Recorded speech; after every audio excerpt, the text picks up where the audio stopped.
Hey everybody, what's up? Here's what I'm doing today. I live here in Calgary in Canada, which is a great city. And one of the great things we've got is a really extensive multi-use pathway system. Something like 600 kilometers of pathways like this, shared between motorists, or not motorists, shared between cyclists and pedestrians. And they're really great for recreation. We've been building them since the 70s. Love it. But often people who maybe don't understand the utility of transportation cycling raise the question like, if we have such an extensive network of multi-use pathways, why do you need bike lanes? Why do we need cycle tracks?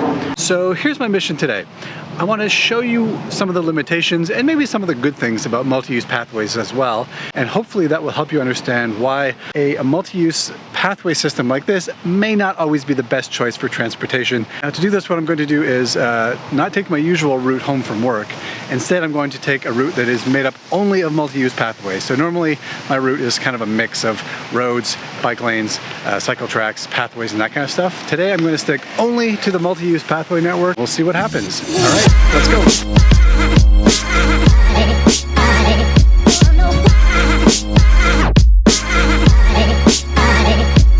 Okay, right off the bat here you can see some of the great things about the multi-use pathway built for recreation. As you can see, it's gorgeous down here. This pathway follows the river, leafy, beautiful ride. There's some cool public art filled with Lime bikes. There's this nice bridge that crosses the river. So it's really nice. This is a super pleasant ride. I mean, this is infrastructure built for enjoyment. When a city encourages recreation, that's good. It's good for all of us. It's good for the city. It's good for our physical health, our mental health. Great. Good job. Love those multi-use pathways. All right, next up we see some of the limitations of multi-use pathways. This is like 30 seconds from my last stop. Actually, you can just see it. That's where I was right there when I was gushing about how much I love them. Here's one of the downsides. This pathway is closed right now. There's a construction project beyond there, so they shut it down. The city of Calgary is getting much better at offering detours for multi-use pathways, but we're sort of notorious for not offering those detours. Default is like, just shut it down, do the construction, and don't worry about redirecting traffic, because I think the feeling is it's just a pathway, it's just for recreation. It's not a critical piece of infrastructure. And I fear that's one of the problems with multi-use pathways, is it's not treated like a piece of transportation infrastructure. If this was a road that had been closed for construction, a lot of work is put into ensuring a detour is offered or a byway or some way to keep traffic flowing. But too often I think what we find with pathways is that they shut it down and you're left on your own as a user because, not that critical anyway. You're just out for a Sunday jog or a Sunday ride anyway. So that's a problem. Doesn't have to be a problem, but that seems to be the way it goes, at least here in my city, although it is getting better. And I just want to add that even though there is a detour offered here, it's not on a pathway. So already my mission of riding exclusively on pathways is gone. I have to go on a road. And that's another limitation of multi-use pathways, is because they aren't treated as transportation infrastructure, they tend to be disconnected. It's really difficult to get from point A to point B exactly where you want to go exclusively on pathways. So as far as recreation pathways go, great. For transportation, not so much. So now what I'm going to do is try to reconnect with the pathway after I go on a few more roads. All right, on to the next stop.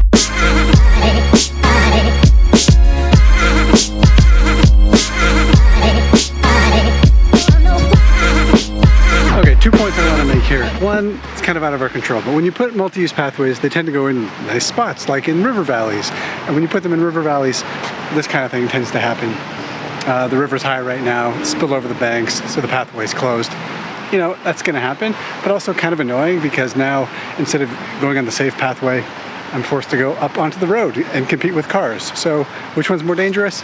You decide. Another thing I want to talk about here is safety. So one of the great things about pathways like this is that there are no cars. So obviously it's going to be safer than riding on a road, right?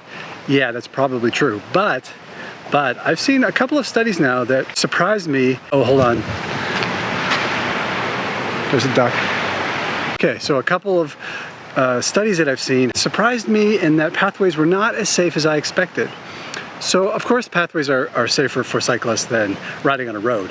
But when you look at bike infrastructure, multi-use pathways are only like halfway up the scale of safety. I mean, they're less safe than separated bike lanes on roads because of the design. And you can see a bit of it here. They rarely go in straight lines. They're often wavy and wobbly because designers think that makes the ride more interesting. Often there's bollards in the middle or poles in the middle of the lane to keep the cars out. Cyclists run into those. They're shared, which means there's pedestrians and cyclists mixing. So all those kind of factors add up to them being, safer than roads, but not the safest piece of infrastructure as well. So while they are safe and I appreciate them, they're not the best. Interesting, right? Thought so too. Let's go. Okay, here's another interesting thing. On this pathway right here, it goes parallel to a road. And I got yelled at for riding on this road recently by a motorist who said, use the pathway. It's right there. That's what we built it for.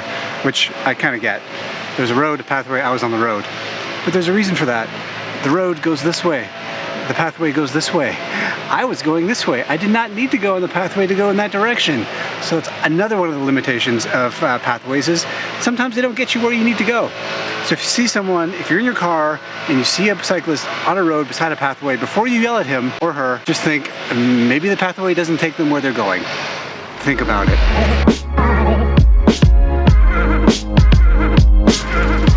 For the record, this is now the 4th detour on this ride home. So it's pretty much impossible to take a pathway the entire way. For the record. Okay, remember when I said back there that it was the 4th detour?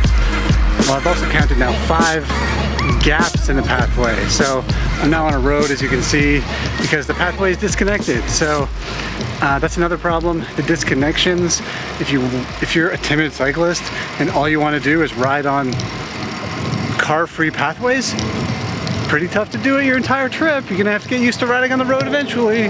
Whoa, almost ran over a bird.